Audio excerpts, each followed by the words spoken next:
बहू, माफ़ी मांगने से तुम छोटी तो नहीं हो जाओगी, उल्टे रिश्ते टूटने से बच जाएंगे। समझा करो बात को। एक औरत को इतने भी स्वाभिमान की बिगुल नहीं बजानी चाहिए। सास अपनी बहू रजनी को समझाते हुए बोली। मम्मी जी, मैं गलत नहीं हूँ। आपको भी लगता है कि मेरी ही गलती है? आखिर कब तक सबको खुश रखने के लिए बिना गलतियों की माफ़ी मांगती रहूं? रजनी ने कहा। बहू, अब तुम तो अपनी जेठानी का स्वभाव जानती ही हो। बड़ी बहू को अपने अमीर मायके का घमंड भी है, और फिर उसका पति भी ज़्यादा ही कमाता है, इसलिए छोटी छोटी बातों को पकड़ लेती है। पर वो दिल की बुरी नहीं है। सास जेठानी की तरफदारी करते हुए बोली। मम्मी जी, अगर भाभी जी अमीर घर की है ना, तो मैं क्या करूं? अमीर घर की हैं तो वो कुछ भी बोलेंगी। जब चाहे जहाँ चाहे मेरी इज्जत उतार देंगी, और मैं चुपचाप बर्दाश्त करती रहूँगी।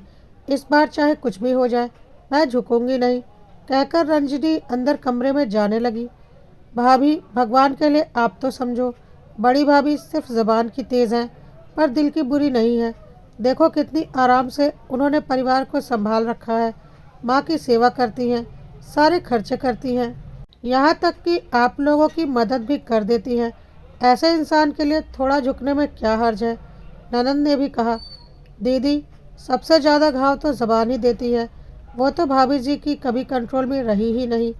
जो मुंह में आता है वही बोल देती हैं। उनके अच्छे दिल को संभाल कर मैं क्या करूँगी? और वो क्या सेवा करती हैं, वो आप भी अच्छे से जानती हो। सिर्फ पैसे दे देने से ही सेवा नहीं हो जाती, रजनी ने कहा, और अपने कमरे में चली गई। अब तो समीर भैया ही इन्हें समझा सकते हैं मम्मी। शायद इस बार भाभी झुकने को तैयार नहीं है। अरे, परिवार को एक रखने के लिए थोड़ा तो झुकना ही पड़ता है ना। हम भी तो झुकते हैं। बड़ी बहू क्या हमें नहीं सुनाती? सास ने कहा। जानकी जी की दो बहुएं थी। बड़ी बहू मालती का मायका अमीर था, वहीं छोटी बहू रजनी का मायका मध्यम वर्गीय। इस बात का मालती को हमेशा गुरूर रहता था। ऊपर से पति भी अच्छा कमाता था, जबकि रजनी का पति समीर इतना नहीं कमा पाता था। समीर एक प्राइवेट फर्म में नौकरी करता था। मुश्किल से महीने के 25,000 रुपये कमाता था।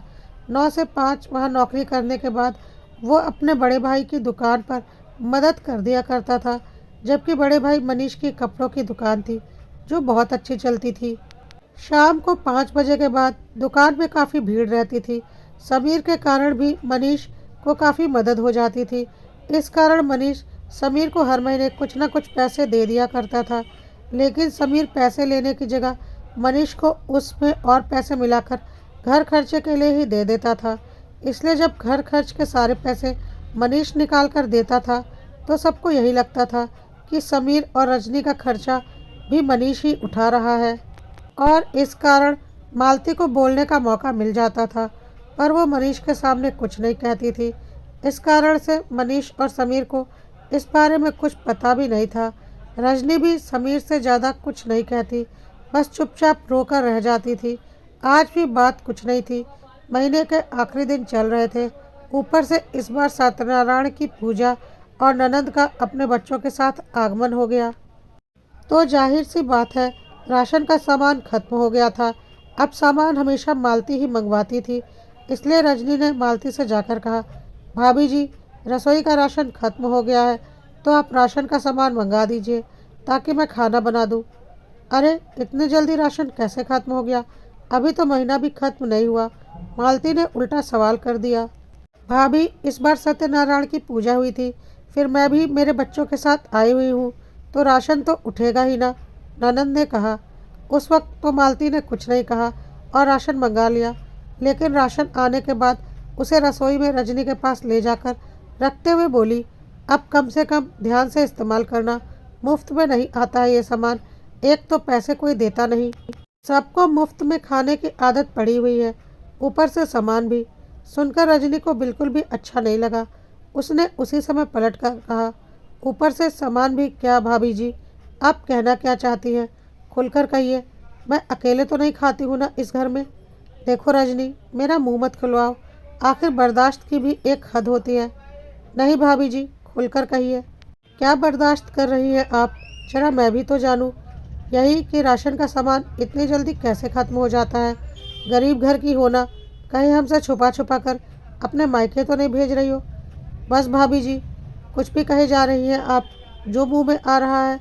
बस बोलने से मतलब रहता है आपको। आपका मायका अमीर है तो अपने घर में है। खबरदार, जो मेरे मायके के लिए कुछ भी कहा तो। बस इसी बात का मालती ने बतंगड़ बना दिया। लेकिन इस बार रजनी भी झुकने को तैयार नहीं थी। वो भी बराबर जवाब दे रही थी। इसलिए मालती मुंह फुलाकर अपने कमरे में जाकर इस जिद के साथ बैठ गई कि अब चाहे कुछ भी हो जाए, रजनी को उसके पैर छूकर माफ़ी मांगनी पड़ेगी, नहीं तो वो अलग हो जाएगी। मालती तो मानने वाली नहीं थी। इसलिए सास और ननंद रजनी को माफ़ी मांगने के लिए कह रही थी। शाम को जब मनीष और समीर घर आए तो घर का माहौल बड़ा बोझिल सा था।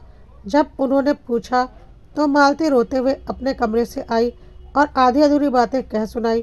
सुनकर दोनों ही सकते में आ गए। तब समीर ने रजनी को बाहर बुलाया और उससे पूछा, रजनी क्या बात है, तुमने आज भाभी को पलटकर जवाब दिया? क्यों, भाभी जी ने आपको बताया कि मैंने पलटकर जवाब दिया? पर क्यों दिया ये नहीं बताया? रजनी भाभी हमसे बड़ी है, अगर वो कुछ कह देती है तो दिल पर मत लिया करो। क्यों दिल पर ना लूँ? आपकी भाभी मुझ पर चोरी का इल्ज़ाम लगा रही है। कह रही है कि मैं यहाँ का सामान चुराकर अपने मायके भेज देती हूँ। आपकी भाभी का मायका अमीर है तो क्या, मेरे मायके वालों की भी इज्जत है। ऊपर से हमेशा ये एहसान जताया जाता है कि हमारा सारा खर्च भी यही उठा रहे हैं। हाँ तो गलत क्या कहा मैंने? तुम्हारा और तुम्हारे पति का सारा खर्चा हम उठाते हैं। कभी देखा है समीर को घर में पैसे देते हुए? मालती बीच में ही तुनकते हुए बोली, एक मिनट, तुम किस गलत फहमी में हो? और तुमको किसने कह दिया कि सारा खर्चा मैं अकेला उठाता हूँ? अचानक से मनीष ने बीच में कहा, घर का खर्चा मैं और समीर दोनों मिलकर उठाते हैं। वो दुकान पर ही मुझे पैसे दे देता है और फिर मैं वो पैसे लाकर तुमको दे देता हूँ। और तुम्हें यह गलतफहमी हो गई कि सारा खर्च मैं उठा रहा हूँ। और दूसरी बात, रजनी तुमसे माफ़ी क्यों मांगेगी? तुम उस पर इल्ज़ाम लगा रही हो और फिर मुँह फुलाकर भी बैठी हो। माफ़ी तो तुम्हें मांगनी चाहिए। आखिर मनीष की बात सुनकर मालती की बोलती बंद हो गई, पर वो इतनी आसानी से माफ़ी मांग ले ऐसी तो नहीं थी। इसलिए मुंह फुलाकर अपने कमरे में जाकर बैठ गई। लेकिन इस बार रजनी भी झुकने को बिल्कुल तैयार नहीं थी और उसने तय कर लिया था कि मालती को सबक सिखा कर रहेगी। उसने साफ साफ समीर से बोल दिया, समीर, मुझे कुछ नहीं पता।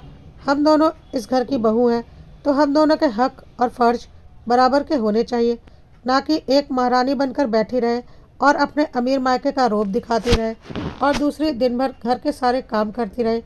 घर खर्चे में भी बराबरी का योगदान दे और उसके बाद भी उसकी जलीकटी बातें सुनकर उससे दबकर रहे। अब आगे यह सब कुछ नहीं चलने वाला। कोई मायके से चाहे कितना भी अमीर हो, ससुराल में बराबरी का हक ही होता है। तो आज से मैं अकेले इस घर के सारे काम करने वाली नहीं। सारे काम दोनों बहुओं में बराबर बराबर बटेंगे, नहीं तो यह घर बराबर बराबर बटेगा। माँ पिताजी की जिम्मेदारी मैं हर हाल में उठाने को तैयार हूँ, लेकिन और किसी की नहीं। अगर साथ में रहना है तो हर काम में बराबर का हाथ बटाना पड़ेगा और अपनी ज़ुबान काबू में रखनी पड़ेगी, नहीं तो मुझे आज का आज अलग होना है और यह मेरा आखिरी फैसला है। अब मनीष भैया और मालती भाभी भी अपना फैसला सुना दें ताकि हम लोग उस हिसाब से अपनी तैयारी कर लें। और अगर उधर से कोई जवाब नहीं आता है तो कल से मैं अपनी रसोई अलग कर रही हूँ और अपने परिवार का खर्चा और राशन पानी मैं खुद देख लूँगी। मालती अपने गुमान में बैठी हुई थी और सोच रही थी कि कोई क्या ही कर लेगा। जो चल रहा है, जैसा चल रहा है वैसा ही चलेगा। मैं किसी और की कुछ चलने ही नहीं दूंगी।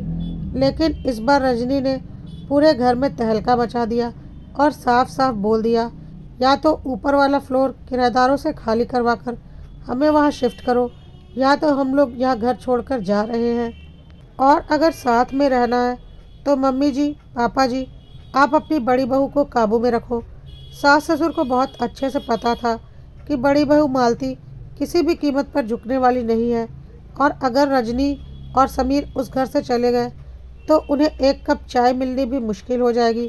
क्योंकि चाहे कुछ भी हो, रजनी सास ससुर की सेवा में कभी कोई कमी नहीं छोड़ती और अगर वह लोग चले जाएंगे तो उन्हें भी जरूर अपने साथ चलने के लिए कहेंगे।